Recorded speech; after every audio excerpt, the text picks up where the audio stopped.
en dürüst halimle kendi kırılma noktamı anlatacağım. Gelelim benim en büyük sırrıma. Tekrar selam dostlar.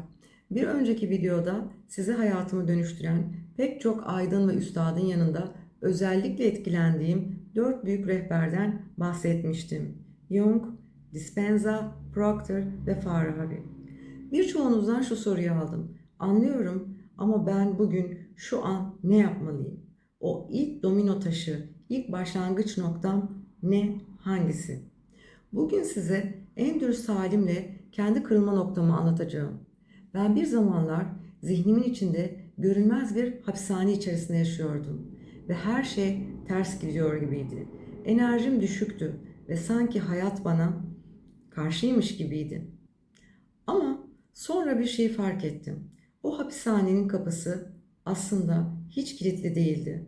Anahtar her gün kurduğum cümlelerde ve o cümlelerin arkasındaki gizli düşüncelerde saklıydı. Bugün hayatımı nasıl durdurup o gidişatı tersine çevirdiğimi, yani o meşhur ilk adımı konuşacağız. İlk adım ağzımdan çıkanı kulağımın duymasıyla başladı. Bob Proctor'ın çok sevdiğim bir sözü var. Düşüncelerinizle bir frekans yayınlarsınız ve o frekansta ne varsa onu hayatınıza çekersiniz. Peki ben ne yayınlıyordum? Sürekli çok yorgunum, param yok, zaten hep beni bulur, bu devirde dürüstlük kalmamış gibi cümleler. Şunu fark ettim. Bu kelimeler sadece birer tanımlama değildi. Birer emir kipiydi. Beynim bu kelimeleri emir olarak algılıyor ve vücuduma sürekli yorgun ol, eksiklik hisset, sorun çıkar, sorun yaşa diyordu. Bir gün karar verdim. Dilimi terbiye edecektim. Olumsuz bir kelimeyi tam söyleyecekken onu yakaladım ve tuttum. Ve yerine daha yumuşak, daha muğlak bir tanımlama bulmaya gayret ettim. Ancak inanın bu yeni ve yumuşak kelimeleri bulması başlarda hiç de kolay gelmiyordu. Hatta oldukça zordu. Zor yerine öğrenmem gereken bir süreç. Param yok yerine kaynaklarımı yönetiyorum demeye başladım. Bu başta çok yapay geliyor, biliyorum. Ama bir süre sonra o kelimelerin yarattığı ağır enerjinin vücudumdan, hayatımdan, evimden, çevremden dağıldığını hissettim. Sizin de en çok kullandığınız o zehirli kelime hangisi? Onu bulduğunuz an değişimin yarısını tamamlamış olursunuz.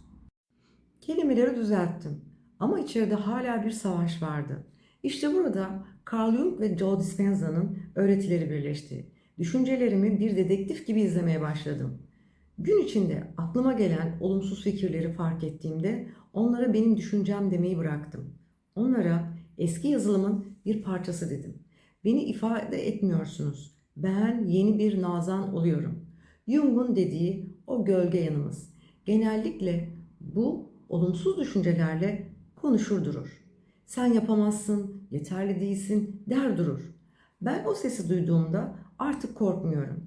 Seni görüyorum ama şu an yeni bir gerçeklik, yeni bir Nazan oluşturuyorum diyorum. Dispenza'nın dediği gibi günümüzün %95'ini otomatik pilotta yaşıyoruz. Ben o otomatik pilotun düğmesine basıp manuele geçtim. Bir olumsuzluk olduğunda tepki vermek yerine araya bir boşluk koyuyorum. Bir nefes alıyorum. Şu an neden böyle hissediyorum diye soruyorum.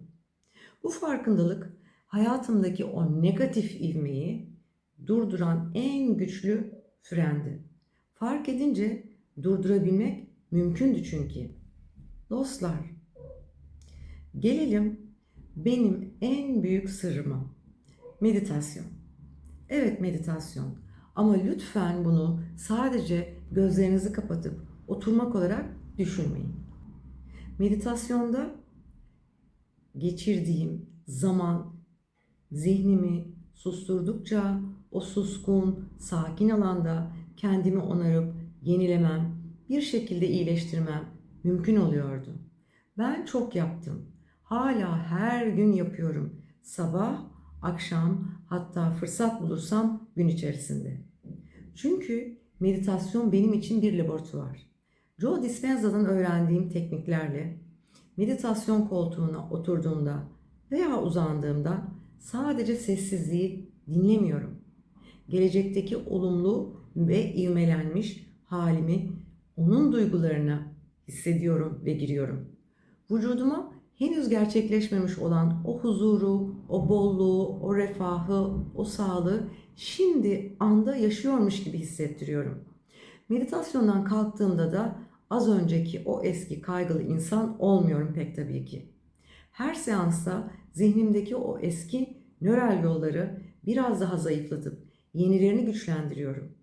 Eğer hayatınızın ivmelenmesini istiyorsanız zihninizi eğitmek zorundasınız. Zihin vahşi bir at gibidir. Onu ehlileştirmezseniz sizi istemediğiniz yerlere götürür. Meditasyon o atın dizginlerini eline almaktır. Dostlar, bugün burada anlattıklarım bir kitaptan okunmuş teoriler değil. Ben bunları yaşadığım, hala da yaşıyorum. Hayatım olumluya doğru ivmelendiyse bu sadece şans değildi. Bu bir disiplindi. Önce dilimi, sonra düşüncelerimi ve sonra da meditasyonla ruhumu hizaladım. Sizden ricam şu: bugün videoyu kapattıktan sonra ilk karşınıza çıkan sorunda eski tepkinizi vermeyin. Bir saniye durun, düşünün, fark edin. Olumsuz o kelimeyi söylemeyin. İşte o an sizin devriminizin başladığı an olacaktır. Farabi'nin dediği gibi iyi bir hayat iyi düşünmekle başlar. Yorumlarda bugün kendi kendinize yakaladığınız bir olumsuz kelimeyi yazın lütfen.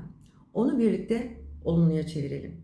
Kanala abone olmayı ve bu yolculukta yanımda kalmayı unutmayın. Bir sonraki videoda bu ivmeyi nasıl sürekli kılacağımızı konuşacağız. Işıkla ve farkındalıkla kalın.